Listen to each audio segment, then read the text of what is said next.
guys, my name's Joe. I'm from the Albion Obsessed podcast. We do a weekly podcast about all things Brighton and Hove Albion. If you want to check us out, please follow us across all social media using @Albion Obsessed, and we'll look forward to see you there. The season so far has been a really interesting one, obviously with Graham Potter leaving, Roberto De Zerbi coming into a squad that's already doing really well. You mostly see with managers taking over a squad that aren't doing as well as they should be, so it must be a really interesting dynamic. Obviously with Leandro Trossard scoring a hat-trick last time out at Liverpool, his form has been absolutely on fire. Caicedo again, obviously with the end to last season, we thought, can he carry that on? And he certainly has done. A lot of players that we're yet to see, like Matoma, Undav, people like that, but Matoma is a really exciting one as well. So hopefully we see more of those shine against Spurs this coming Saturday. Yeah, we've been really pleased.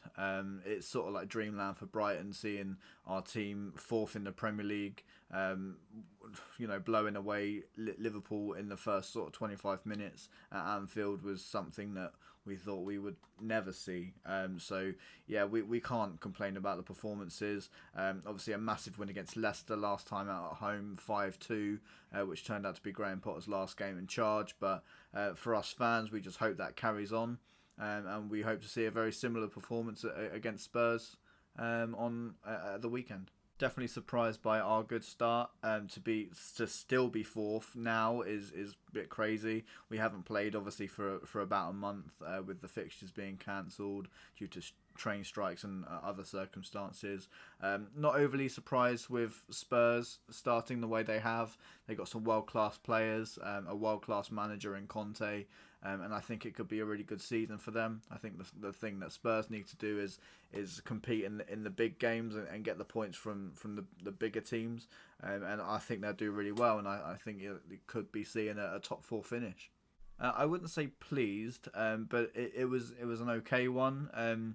We kept hold of some important players whilst also losing some important players, obviously with Basuma going to Spurs for a fee that I thought was fair. Cucurella moving on as well for 60 odd million with the add-ons included. So in terms of money received, it's been a good one.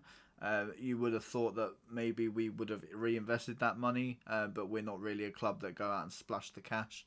We've brought in Estupinian. We've obviously got the youngster in the CISO in, yet to see how he fares in the Premier League, and a lot of players that have come back off of loan. So it's been a bit of a transition period for our side, but it's definitely one that's proving to be quite promising. With us sat fourth in the Premier League, and I'll keep saying it, Brighton and Hove Albion are fourth in the Premier League. It just blows my mind. Obviously with Graham Potter leaving, it was something that we didn't really expect, but something that we maybe thought was coming eventually. The way it went down, the timing of it being 6 odd games into the season was a bit of a kick in the teeth, but we have to move on now. We've done our grieving process, if you like, and the new guys come in, and Roberto De Zerbi has been a breath of fresh air, really.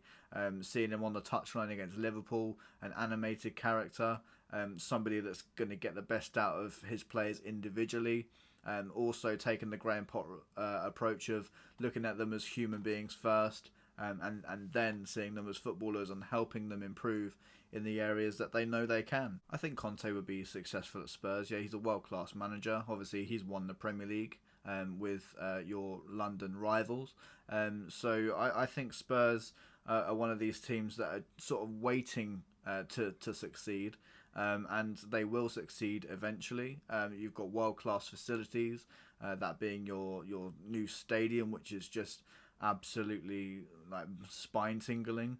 And you just need the squad that's going to compete. But it's hard to compete with Manchester City with the money that they're spending. So it's going to be a really interesting period in the Premier League in the next couple of seasons to see whether there will be teams that can keep up with Manchester City. And I hope, for football's sake, that Manchester City aren't the only ones that win the league for the next 5 years. So maybe a league is on the horizon for Tottenham, but who knows in football? Leicester won the league, so yeah, really, who knows? One that definitely stands out is our 3-0 win at the AMEX in Graham Potter's first season. Aaron Connolly bursting onto the scene. I think he scored 2 goals that game. and Malpay with the other one. I remember that day I was not feeling very well, but the result definitely made up for it. And another one that sticks out last season, obviously at the Tottenham Hotspur Stadium, with Leandro Trossard scoring in the last few minutes to secure us the win, and something that really built us towards our 9th place finish last season. So yeah, some standout memories against Spurs for sure, and let's hope for our sake at least that there's another standout memory on Saturday.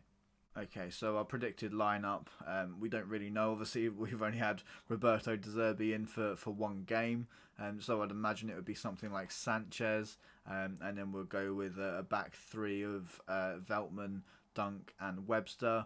Then a midfield four probably of Solly March,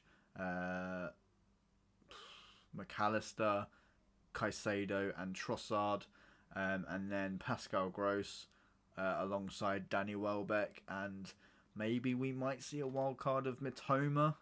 He played really well against Liverpool, so I'd like to see him in the starting lineup.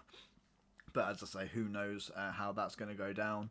And for a score prediction, I'm going to go with a nice home win of 2-0 to Brighton.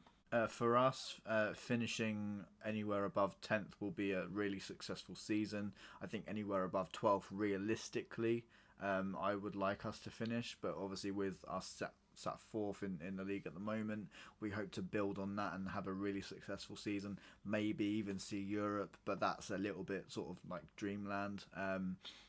For Spurs, I think it has to be in the top 4. There's some serious competition for the top 4. But I don't think the fans would settle for anything less. Obviously, correct me if I'm wrong. But it's going to be a really interesting season. Good luck to Spurs for the rest of the season, but definitely not for Saturday.